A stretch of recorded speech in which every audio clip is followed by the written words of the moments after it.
This is Turd Flinging Monkey for TFM News. I'm going to be responding to a couple articles, both out of the UK. The first one is called Lads, Britain Needs You to Do Your Duty and Get Flirting by Charlotte Gill in The Telegraph, published the 24th of August, 2016.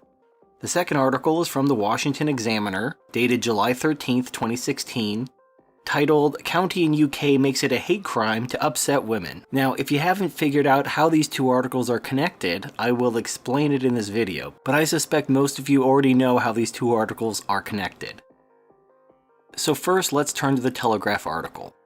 Toward the beginning it reads, quote, "Finding Mr. Dreamy is difficult because the main strategies a girl can use are wrought with danger.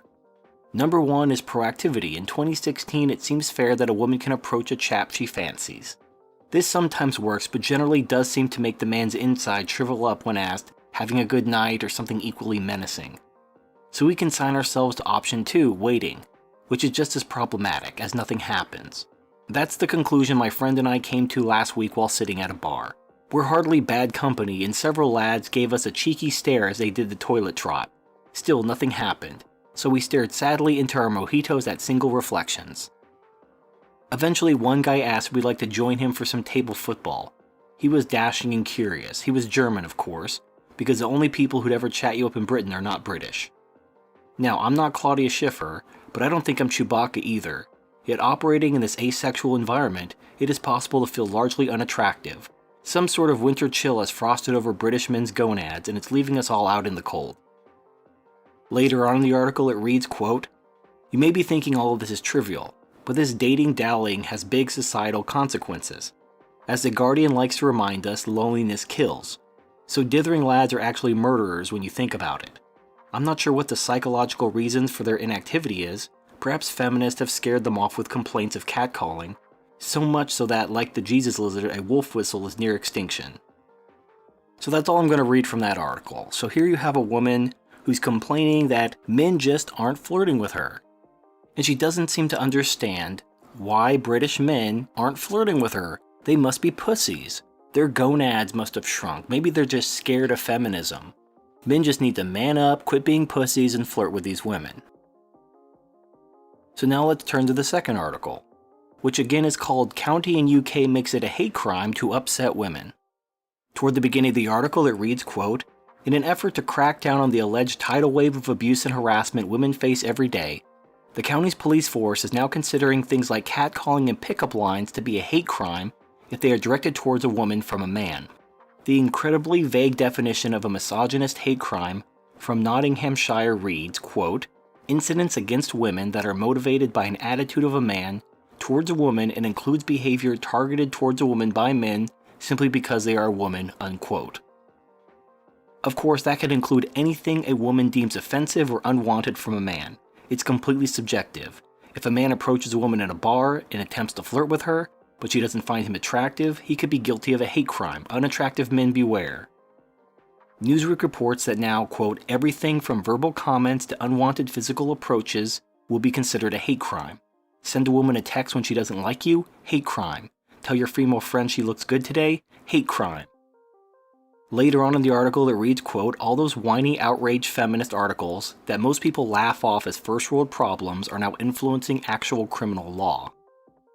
Quote, "When women face often on a daily basis is absolutely unacceptable and can be extremely distressing," Chief Constable Sue Fish said. "Nottinghamshire Police is committed to taking misogynist hate crime seriously and encourages anyone who is affected by it to contact us without hesitation." Of course, women's groups were all for the new law. Quote, "We're pleased to see Nottinghamshire's police recognize the breadth of violence and intimidation that women experience on a daily basis in our communities," the manager of Nottingham Women's Centre, Melanie Jeff, said. Quote, "Understanding this is a hate crime will help people to see the seriousness of these incidents and hopefully encourage more women to come forward and report offences," unquote. Rachel Noble, Women's Rights Policy Advisor at ActionAid UK, also praised Nottinghamshire's police for, quote, "recognizing the scope and scale of the violence and harassment that women face every day," unquote. The article ends, quote, "I wouldn't be surprised if outraged feminists in the US start pushing for this to be the law over here too." You know, what can I say? What can I say about these two articles? I think two things need to be understood.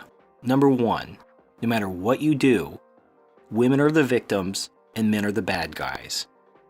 And this extends beyond this issue.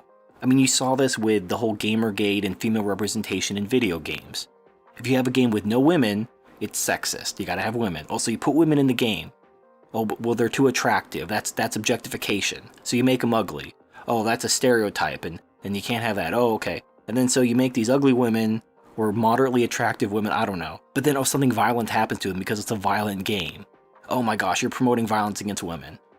Just no matter what you do, feminists are pissed off, women are complaining, and you're a sexist. And in this case, laws are being written. Now, while social justice warriors whining at game companies is just kind of dumb, something to laugh at, this has actual, real-world, legal consequences. Men will be arrested for a hate crime for upsetting a woman in the UK, in Nottinghamshire. And what's funny is I totally called this. When yes means yes became a thing, that was my line. I was like, fuck it, I'm out. I'm out. Cash into my chips, I'm out. But I predicted that the laws were only going to get worse. Women would not let up off the gas until they drove every single man away from their vaginas. And they may not necessarily ever hear about MGTOW. But whether or not they hear about the acronym, or whether they call themselves herbivores, or whether other movements form up that have the same basic idea behind them, you're going to see men walking away from women. Because women are so fucking dumb, they don't understand the consequences of these sorts of things. Or they do understand the consequences, because you look at most feminists, they're fucking ugly. And this also demonstrates the irrationality of women. In a woman's mind, in her heart of heart, what she really wants is she wants the attractive catches, the good men, to flirt with her. But she doesn't want the creeps, the guys below her standards, to flirt with her. Of course, men can't read minds, and men don't know if they meet her standards until they talk to her. I mean, some people have different tastes. So you're a guy, you're a good-looking guy, you're pretty well off, you think you can talk to this girl. You don't know what her standards are, you may be above them, you may be exactly what she's looking for, or you may be below them, you're a creep. You have no idea.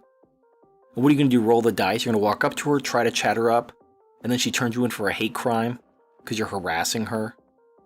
So what's going to happen is you're going to have the smart men who have something to lose walking away, whether they become MGTOW officially or not. You're going to see something very akin to MGTOW forming in Nottinghamshire very, very, very, very soon. And all these women are going to be like, oh, why aren't these men flirting with us? What happened? Oh, what happened to your balls? Oh, you bunch of pussies. And it's only going to get worse. Now, yes means yes was last year. Last year, yes means yes became a thing. And now it's going to be a hate crime to talking to a woman when she doesn't like you. This is moving very, very fast. A lot faster than I would have thought. If you live in Nottinghamshire, fair warning, stay the fuck away from women. And unfortunately, for the women in Nottinghamshire, you may have to leave the town in order to get a date. Because guys are not going to roll the dice with you. So what else can I say? The feminist train has no brakes. All you can do is get out of the way and go MGTOW. This is Turd Flinging Monkey signing off.